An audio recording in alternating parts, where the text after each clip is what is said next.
Neti Judas Iscariot, you know, Judas Iscariot lisusu awela kimbongo notanga awela mbongo wana ekomsaki na, you know, azangi komona lola likola mbongo wana pona nini akikoteka mwana nzambe po yakasa mbongo wana ekobikisa ye me mbongo yango to atikala kosalela kongo te et puis ye you know amibomaki donc akena donc azangi komona likolo et puis l'homme riche lisusu tango bayebisaki azwa bambongo na ye kende kopesa wana bapauvre donc azongaki na mawa abaya kosala yango mpona nini alingaki ne kozonga su pauvre te nde wana nanga nayebi. Ebongo ya Salomon. Bon Salomon lisusu. Salomon azalaki trop riche. Salomon lisusu bon Salomon lisusu namonaki azalaki riche mais akena koso you know ose o ngana zana ide na hoso akena kosala kotongela ba nani oya banzambe oya ba shemoshe wana akikotongela bango et puis atongeli bango ba temple puta ba wana batareki banzambe ya Baal akikotongela bango ba église ba temple minene bon wana ezo kufunda ke moya kota na lo lezate bien parce que a utiliser ma richesse oyo ya ye apoi kende ko glorifier sous banzambe richesse comme ça qui est que a kende ko servir banani nzambe mususu po nzambe alobaki azali nzambe na zuwa okoko sambela okoko bondela nzambe mususu te yake kosalela banzambe mususu donc asepelaki na komo. Et bon ka Gédéon lisusu mutazalaki amwana ki très riche là. Loba ka Gédéon lisusu. Ya Gédéon lisusu azwaki soki ba biloko ya peuple azwi ake kotongeza yango ba you know ba bikeko ya nani mwana ngombe ya bikeko wana babali wana biloko wana nzamba asepelaki nango te donc biloko ande wana sulo nzamba asepelaki nango. Donc omoni Gédéon pauvre na famille ya pauvre na diminutif makambo nyonso mais natanga akomi kozwa bozu ya mokili akomi pe riche spirituellement qui est awa les 10 béatitudes par exemple béatitude zali ko bete c'est on a zali pauvre spirituellement ba omona nani nzambe ya préfère que ne riche matériellement na spirituellement parce que comme il na basi ebele richesse spirituelle oyo bazali ko lobela awa ezako que ne opposé na pauvreté spirituelle il faut qu'on la pauvre spirituellement qui ozana mikumba te biloko ebele signifie richesse.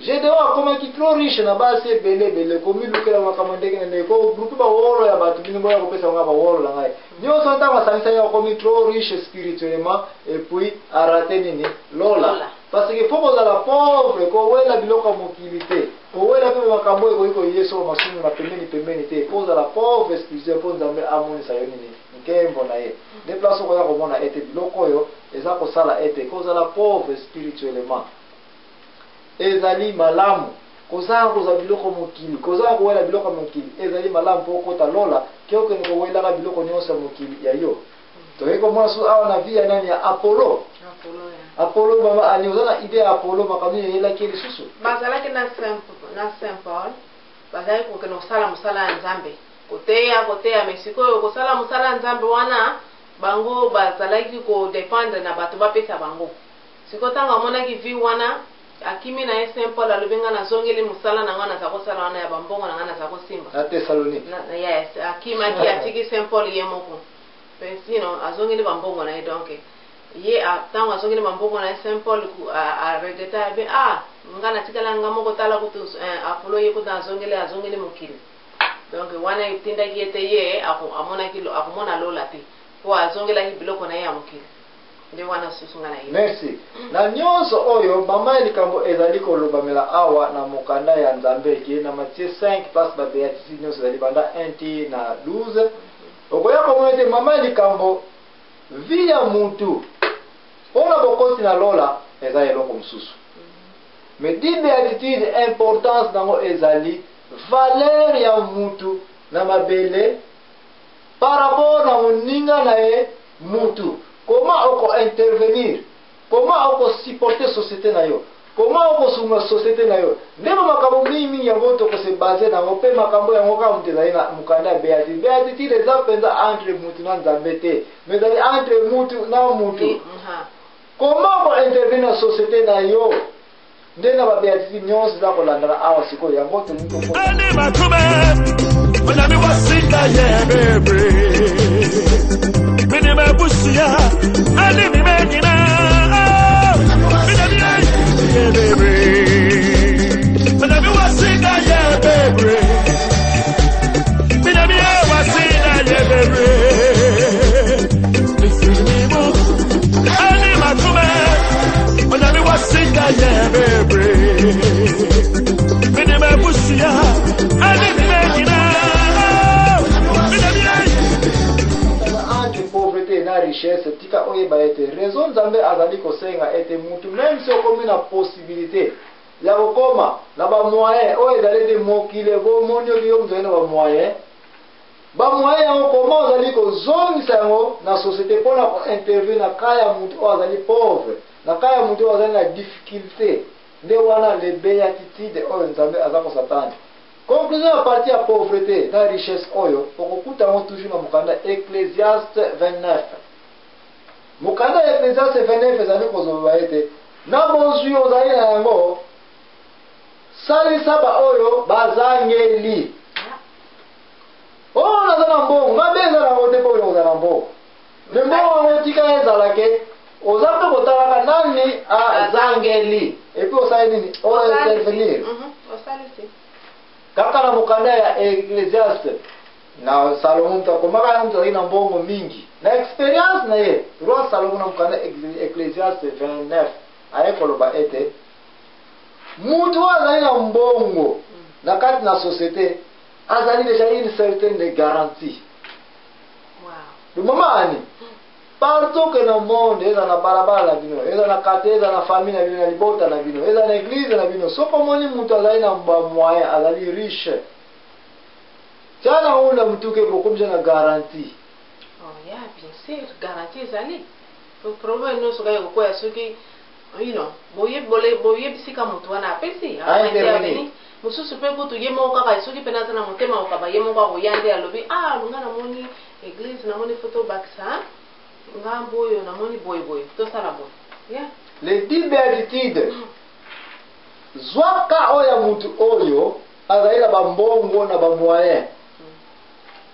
Bible lobete omoni mutu azangeli sala nini intervenir kanga yango.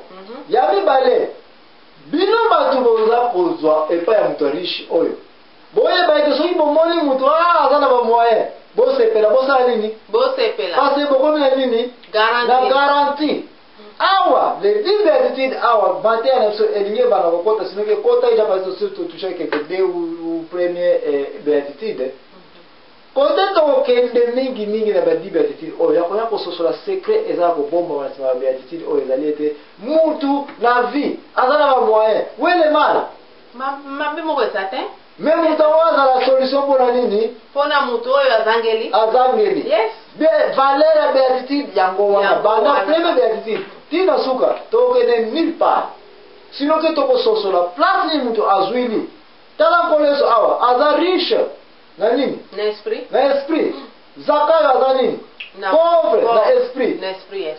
Jésus a intervenir na kaya mutu akomona lola parce que Zakayo amikomisi nini pauvre en esprit. Eba babongo na ye Jésus dit saloka tumba yango non on a pauvre. Epo ekende na communauté elingi bake bozwa Zakayo na minute oyo ezwi nini valeur na société. Yes. Oza comprendre. Valeur ya béatitude ezali nzambe te na kaya Eli ange lukende kopesa na kaya Agai ange lukende kopesa mais na ka oyo ya béatitude yo mama ani oza na komele maputa. Yes. Okaboli soko kaboli oza kozonga pauvre spirituellement. Yes. Mais nzambe aza kobakisa une certaine richesse mpe okota wapi na lola mutu ya mbongo na communauté na biso soki akoki komonana azali garanti mpona nini mpona communauté na biso. Mutu ya mbongo na communauté na biso na mukanda Ecclésiaste 29 kaka azokende nulle part soki na bozwi aza na yango aza kointervenir na nini na société te. Mama ali amoi kozali likambo mosusu tozali kobenda repo na biso po ntango tozali kozonga toyeba bamakambo nini yango sikoyo tokolobela concernant valeur ya mutu na société. Comment oza kointervenir na société comment oza kozwa place ya nzambe na société. Nzambe akotinda so baange akotinda susu akosalela kaka mutu akokita na sete mpo ya kobima apede akosalela kaka mutu mpo ya koede mutu ya mboka mbongo na mboka babatelaka ye babatelaka ye oyo akabaka te moye babatela eza te yango wana alipa te koleka awa entre richesse na pauvreté na makambo nyonso za koleka awa lipa te kaka okoki kozwa eloko na société te bongo ozongisi na société te okoki kopema te soki ozwi pema ya bato mosusu te epuis mpe yo mpe okoki kogarde pema na yo te il faut sala nini il faut zongisango na société. Olandi yango ani très bien tika tokende kozwa réponse otanto tokozonga nde era tokoyeba makambo nyonso toza kokenda babéatitude ebele toza nango 10 sur 10 na banda deja 3 oyo tosi toatake toza na 7 monga kokende lisusu. Alleluya, amen, nzambe apambola bino. alleluya.